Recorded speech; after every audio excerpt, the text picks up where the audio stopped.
Madam, come, please, come and account for 729 billion naira that you said that you had given to 24.3 million poor Nigerians within 6 months.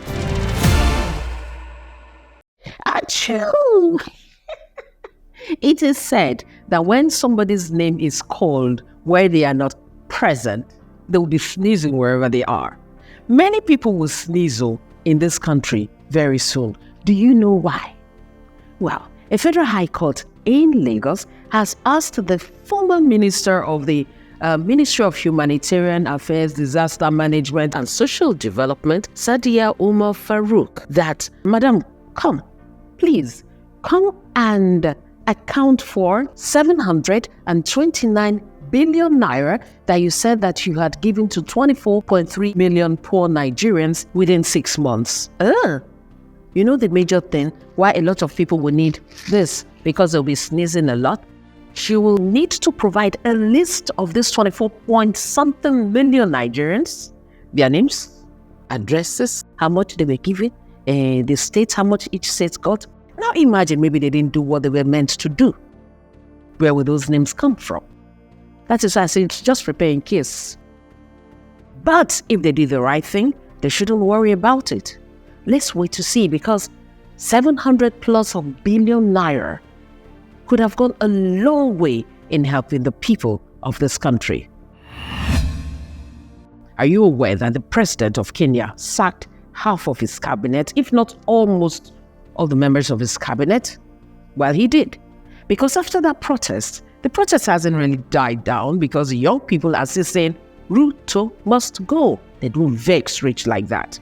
But he's saying, we will cut down the cost of governance, and I will immediately engage in extensive consultations across different sectors and political formations and other Kenyans, consequently making the government of Kenya lean, inexpensive, effective, and efficient. You heard him. He sacked them, cut down a lot of things, no money for the office of the First Lady, Second Lady, no money for this, no money for that, because they want people to feel that they too are willing to sacrifice to make things work. It brings me back to our own here in Nigeria. We keep asking people to make sacrifices. What sacrifices are you making as a leader wherever you are? In the hardship, we're still talking about buying expensive cars for this person, a plane for that person, renovating this house and that. Make we think more. Think well.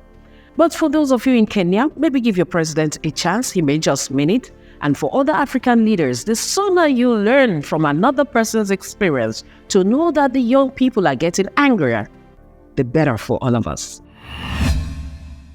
And finally, let me fly from here to the UK. You know that the UK has a new PM now, right? A new Prime Minister, Starmer. Welcome to the seat. And guess what? You know they have this deal they're doing with Rwanda for the illegal immigrants, the migration deal. And I've been wondering about this thing. When it concerned Rwanda and the UK, somebody carried themselves from their country. Did they not see Rwanda before they went to UK? You now say, okay, once you get to the UK, we'll send it to Rwanda. Now that partnership, according to the new PM, is dead and buried before it started. It's never been a deterrent. It's had the complete opposite effect. And I'm not prepared to continue with gimmicks that don't act as a deterrent. Dead and buried, because it really didn't work. Now the challenge is this. Over 200 plus million pounds had been given to Rwanda to prepare herself for this scheme.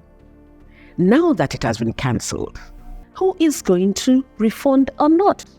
Well, Rwanda has said, we've upheld our end of the deal, and we believe if there is any overpayment, that can be discussed. However, we are under no obligation to provide any sort of refund.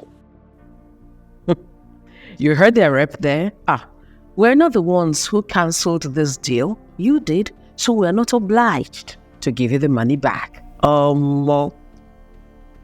On behalf of the UK, I want to beg Rwanda find it in your heart to return something, even if it's £500, I beg, give them small something back. But what do you think? Should Rwanda give a refund, if not half, a good chunk? Do you think they should do a little refunding?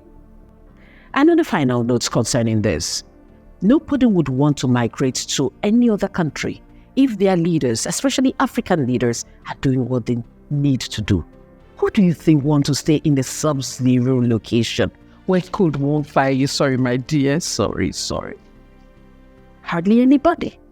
So the sooner we prepare Africa to become Africa that Africa should be, the better for us. Thank you for watching, for sharing, and for commenting.